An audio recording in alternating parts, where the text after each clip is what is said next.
Okay. Live. So, this is just be over here now.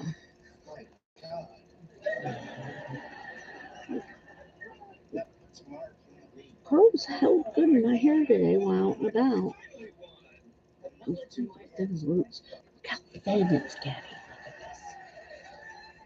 Look at this. There we go. There. See my scalp. One of these days I'll be bald. I won't worry about it. So anyway,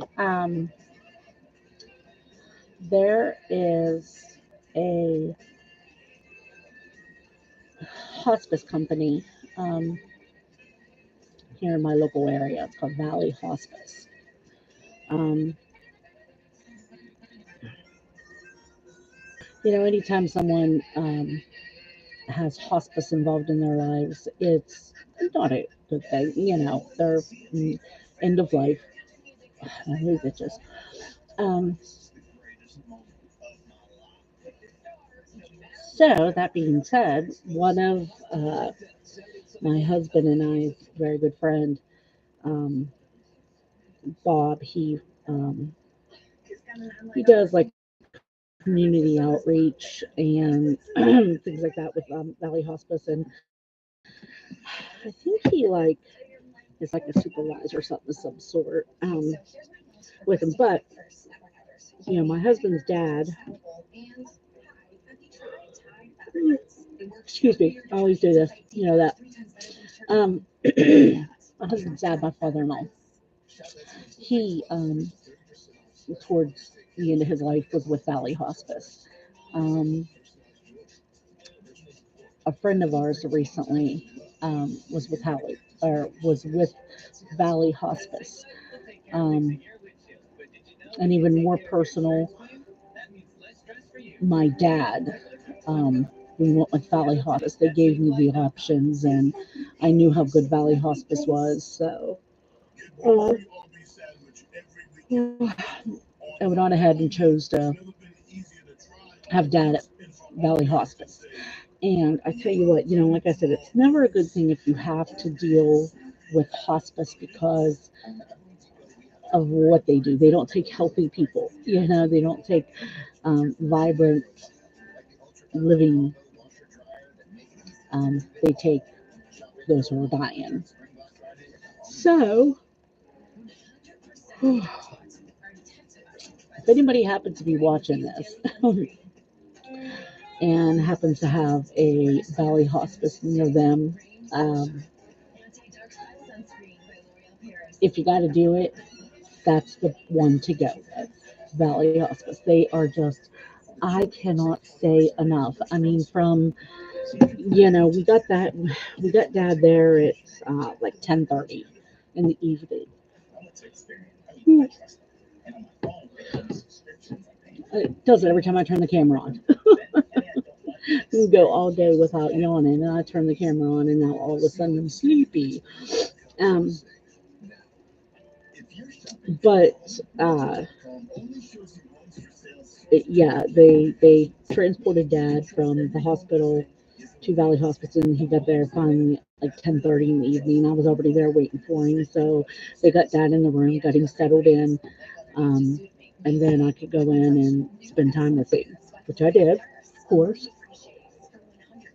Whew. Everyone from the nurse that greeted me at the door to the doctor that came in the next morning, who was a hospice doctor, um, and the nurse that called me the next night and said, no, I need to do that. Um, they were all fantastic, and when they get someone that's close, like very close within the hour of dying, they pretty much dedicate all of their time. to sit with that person so that way they're not alone. Um,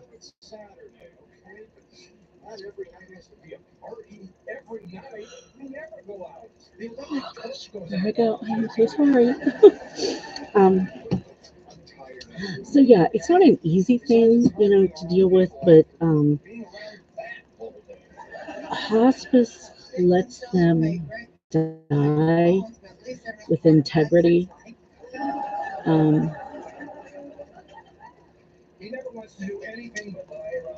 it's not like they're just a person laying there dying. They actually see them and treat them as a person. There's so much compassion and so much empathy.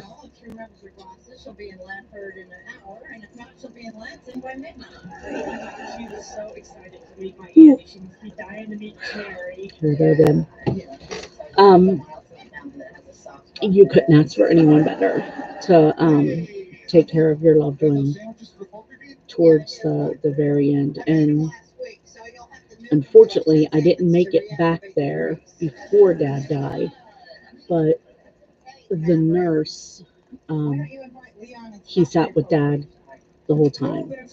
And then, after Dad passed, of course, he, left the room and shut the door, and waited for me to get there. So, and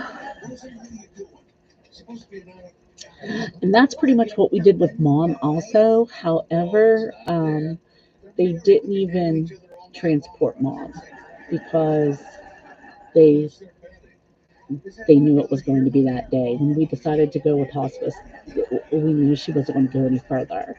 Um, but Dad, they said, first when they came in, first when the oncologist came in, they told us, geez, it was, and this was just like a day or two before Dad went to hospice. I actually think like a day. It was the day before we decided to send Dad to hospice. Um, no, it was that day. Now that I think about it, but anyway, whew, um, I don't know where I was going with this. Oh, but with Mom, yeah, she didn't even, get the chance to, I guess, be officially with hospice. They just started giving her pain medicine. They waited until I told them to go ahead and give it to her, and I waited until my dad, my brother, Mom's sister, Mom's niece. Um, we were there with her. And my brother ended up wanting to go home. He said he didn't want to watch Mom die. My brother has been really handicapped, so sometimes he doesn't process things or deal with things like the rest of us do. So, a lot of people might have, think, oh, well, he should have been there. Well, he did come and see Mom that day, but he didn't want to stay until she passed that night. So, I get it. I totally get it. So, I had a cousin who actually took my brother home. He had stopped by um, Mom's room, and then he took my brother home for us, so that way we could stay there and we wouldn't leave. Um, but with Dad, when they came in and told us that, about what was going on, they said that it was stage 4 and it was in his lungs, his spine, and his kidneys. So I asked them, how long are we talking here? And she said maybe a couple weeks. Okay. So then when we arrived at hospice that night, they told us that we would be looking at like a couple days. And then when the doctor came in the next morning for hospice, he said maybe another day or so. Um, so I honestly thought that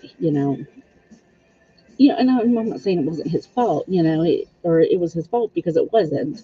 Um, but I thought, well, if I have another day, I'm going to go home, I'm going to get something to eat, I'm going to get a shower, and then I'm going to, go back over. Well, as soon as I got out of the shower, they called and said that I needed to get over there. And it's like it's about 45 minutes away. and I made it there in like 20 minutes. Traveled a little fast, but when I got there, he had already passed, and they told me, they met me at the door, and so anyway, yeah, if you're in the area and you have access to Valley Hospice, please use them, please, because they are the best. Not just the best when it comes to hospice, as far as just the, the passion and the compassion and the empathy and the comforting measures that they do, not just for the patient, but for the family, friends, whoever's there. So anyway, that's that. My friend that worked at New Valley Hospice, he had stopped by yesterday. It just got me thinking, Um, Bob, if you happen to see this, I don't even know how to say thank you enough. um, it's it's the way to go. Yeah. But anyway, here we are again. Let me see. What can I complain about? Sometimes I swear I live to just bitch because I do it a lot. And I'm good at it too. I don't just do it, I'm good at it. As my husband. But I used to always tell him, you think I'm bad? Look what dad puts up with. it's so, Mom was so rough on him. I mean, like, it's what it is. It's what it is. She loved him. I mean, they truly did love each other, but man, she could be rough on him. Whew, man.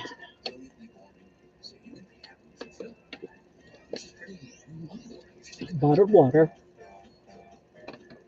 and what's in it is they're the liquid squeezies like the Mios, but it's not Mio's brand. It's Kool-Aid brand.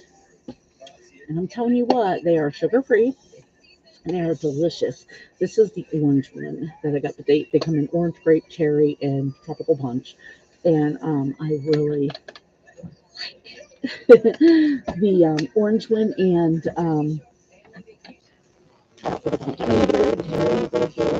I would say my favorite than the cherry and then the orange and the tropical punch. Anyway, this house going to shine all groceries. I mean, jeez, Whiz. I don't know what people will do. I really don't. Because it's just one reason just because, they know eventually people will pay it because they need it. You can't tell me that some of these larger companies like Kroger's um,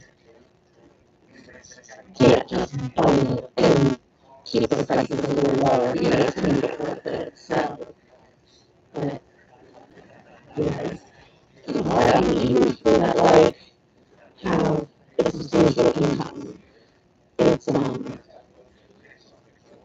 it's even harder than that. So, but anyway, Thursday,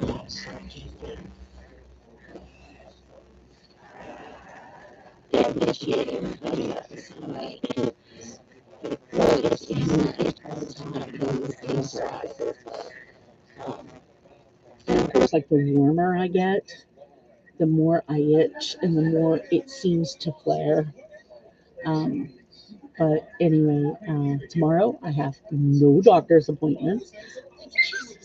Um, Thursday I have to go um, Paris, PA, to the rheumatologist.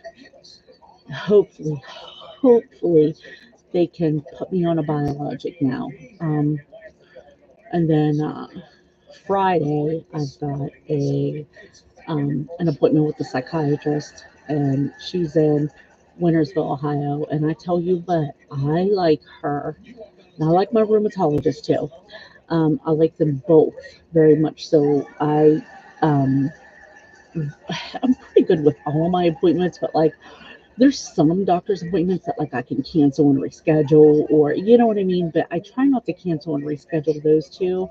Um, Especially the rheumatologist because he is always like booked solid, and it takes like a couple months to be able to get back in there um, once you cancel. So yeah, I try to make sure. And yeah, but I did reschedule my rheumatologist a couple weeks ago when I was supposed to go. No, it was actually last week when I was supposed to go, and yeah, I felt horrible because I knew I needed to get in there. And I tell you what, the pain, especially in my back, has just, oh my God, it's like tripled.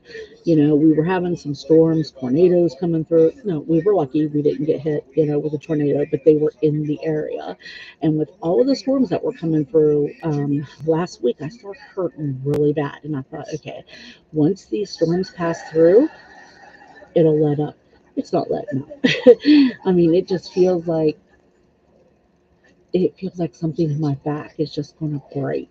And it doesn't matter if I'm sitting or standing, walking, not walking. I mean, it just hurts all the time, um, and worse than what it normally does. And like I said, I thought maybe it was the weather, but hell no. Of course, I couldn't get off that friggin' easy, but um, anyway, so yeah, I'm hoping he can get me on a. And then, you know, I talked about it before how I had the lapse in my insurance. So I was actually at DHHR today. Um, and they were so kind. Like, I don't know why people go in there and start like yelling and raising hell at the person, you know, at the desk or, you know, behind the counter there because it's ridiculous. And I mean, most of the time, things with Social Security isn't the fault of the people that you talk to. It's the fault of the higher ups. They, oh my God, don't mind my hand, my finger's swollen. Oh, look at that. Tony Soprano fingers, like stuffed sausages, sausages. But anyway, yeah. Now if they talk to me shitty, you know, that's a different story. But like if they're being nice and trying to help you, then you know. But there's always an asshole in there somewhere that's like bitching at the person, like they did it, like it was their fuck up when it wasn't. But you know, Social Security. it, it just, you know, what I don't understand is times when they will contact you and say, oh, well, you had overpayments, so we need to take that back, and blah, blah, blah. And it just drives me crazy because there would have been like no increase in what we were getting. So, what is this overpayment? But anyway, then they, you know, they take it and then they never want to refund back what they took from you when they shouldn't have taken it in the first place. Um, that's what really pisses me off because I mean, the person who receives Social Security, um, like us, we don't have control over what we're getting paid. It's them that's paying us, but yet we pay the price. And I don't mean just like me, we, and us, we. I'm talking anybody who's on Social Security disability. It's just the way it is. Just the way it is. But, you know, I'm thankful that I do have it when I have it. Um, I was down there today with at DHHR trying to get things reinstated, and they keep telling me that yes, we are covered now. But yet, when I try to get my prescriptions filled at the pharmacy, they keep telling me no, no, no, that it's coming back. As a matter of fact, I need to find that paper in the midst of all my. Here's my passwords and logins for things. Front and back. Here we go. This is what I was looking for. I'm going to run down to the pharmacy tomorrow and I'm going to take this to them. They told me if I just take this and give it to the pharmacy, that they'll be able to go ahead and fill things. So anyway, she said she was going to mail me the paper, but I knew I already had one at home that they had sent us. So, but anyway, I hope everyone's having a good week so far. What is today? Tuesday? Yeah, yeah. Today's Tuesday. um. Anyway, that's about it. I'm gonna do my um, face skincare here shortly. Oh my god, it's 9:30. 9:30? Damn. What the heck, man? Yeah, my dinner plate's still sitting there. Okay. I had a breakfast taco. It was delicious, I'll tell you that. I had cheese, eggs, and bacon in it. It was so good. But anyway, I hope everybody's having a good Tuesday evening, an easy work week. Hopefully. Hey, at least it's not Monday today, right? Tomorrow's. Oh, guess what day it is? It's hump day. Oh, I always love these commercials. I remember when I was working at uh, Wheeling Hospital. It's one of our local hospitals in Wheeling, West Virginia, and I used to work there. And one of the girls that I worked with, her name was Connie. I'm not going to give her last name. I don't want to put people out there that, you know. But anyway, I just like she was amazing to work with. She worked like I worked. Like it wasn't done until it was perfectly the way it was supposed to be. When I started working at the hospital, I was working in housekeeping, and that's where Connie worked also. And we ended up, after a while, there was a spot on the same floor open. It was on the women's services floor. So that was labor and delivery. And then that was just the regular rooms that they move you out to from labor and delivery, and then the nursery. And it was just, I loved working that. I loved it. I should have never, well, no, I can't say that because I enjoyed the change that I made too. What the heck was it? It's crawling on me. Um, Nerve damage. I get that all the time. But anyway, yeah, when I worked with Connie, like we worked in housekeeping on women's services together, and yes, I was like a maid, but I loved it so much. I loved the work. I loved cleaning rooms and knowing that when a patient comes in to one of my rooms, they don't need anything. I've got everything in there ready, stocked. It's clean. I'm talking from top to bottom clean. Connie and I were very meticulous about our work. And like if Connie would come and help me and go like clean one of my rooms for me, I didn't have to worry about it. I knew if Connie was doing it, it was going to be just as if I was in there doing it, and vice versa. Like if I had, because they didn't let you work together. Um, you had, I had my side of the hall, she had side of the hall. And that's what we had to do. But I mean, if I had like not much to do on my side of the hall and she was over there like swamped, busting her ass, I'd go over and help her. I mean, that's the only logical thing to do, right? But, they kind of had a policy against that because I guess they had people like dicking around before that were, supposed to be working together. They weren't really working. It was just dicking around and nonsense. But, you throw me and Connie in a room in like 15 minutes, we have turned out and done perfect. And how it is like, wow, yeah, that sounds good. And we get totally there working together. It's like, I knew this anymore. Um, it's just kind of like an unspoken that we don't talk about it. So, um, yeah, she was just fantastic. And anyway, there was an opening for a CNA.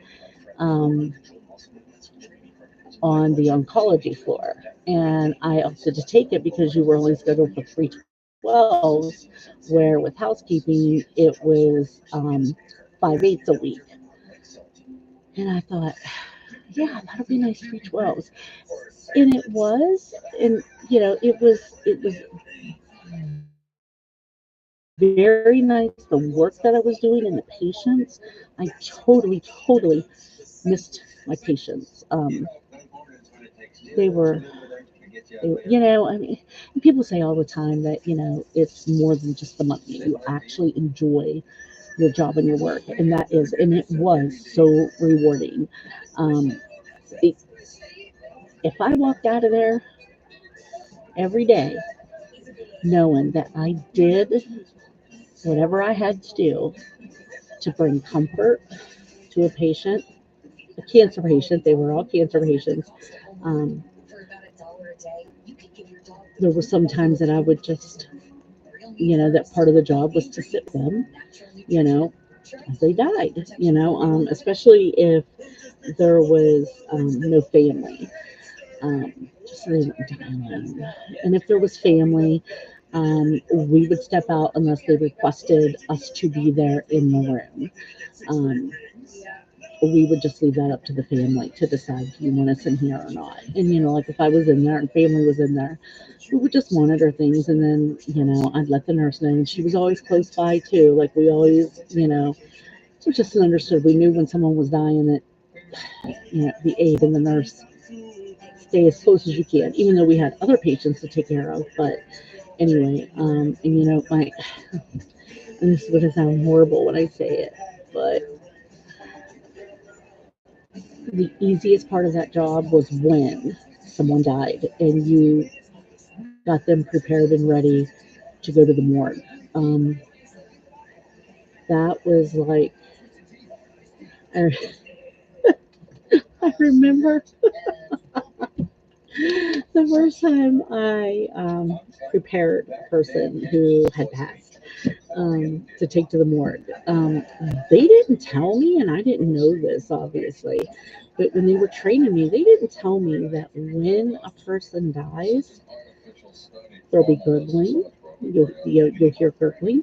Sometimes there'll be fluid that comes out of their mouth. Sometimes they will urinate. And if there was any fecal matter left in them, that would come out as well. And then sometimes there would just be a from them. Well, no one told me this. So the first person I did actually, they did the gurgle and they did the sigh. And I was like, oh my God. You know, like I actually thought maybe they're not dead. Can't put them in this bag and zip them up. They're not dead. So I called one of the other aides in and she laughed. Oh my God. And both of us did. We laughed so hard about that. And then, you know, we got the, you know, the patient ready and she stayed with me with the rest of the process and helped me with it, with getting them ready because it was the first time I'd ever done it. And oh my God. But yeah, you know, and if you're ever in that kind of work, please, please, even though they're already gone, be dignified about it. You know, don't exploit them or, you know, and some people like walk out of there and talk about it. And, you know, really, you don't need to do that because I tell you what, death is not pretty. It is not pretty. It is not pleasant.